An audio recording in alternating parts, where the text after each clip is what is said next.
আসসালামু আলাইকুম, রমাদান মুবারক। কেমন আছেন? আলহামদুলিল্লাহ, আমিও আল্লাহর রহমতে অনেক ভালো আছি। তো আজকাল প্রায় পোস্টে এরকম কমেন্টগুলো আসে যে খাবারের ভিডিও বা ছবি পোস্ট করতেছেন কেন, এগুলা তো আপনি খাইতে পারছেন, অন্য একজন খেতে পারতাস না, এর জন্য আফসোস হচ্ছে, কেন পোস্ট করেন? এগুলা পোস্ট করা ঠিক না। আসলে আমরা দৈনন্দিন জীবনে যা করি এটাই ভিডিও করি। আমরা তো আর মানুষের মতন কোমর দুলাইয়ে নাচতে পারি না, বা ক্যামেরার সামনে মানুষের সামনেও নাচতে পারি না।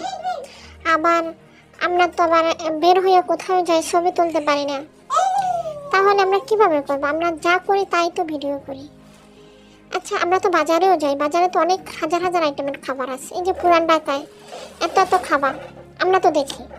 আচ্ছা, এগুলো সবই কি আমাদের খেতে মন চায়? আচ্ছা, আপনারা কি চান এটা বলেন। আমি কি আর কোনো ফেসবুকে ভিডিও ছবি পোস্ট করবো না? ছেড়েই দেব? কমেন্ট করবেন অবশ্যই।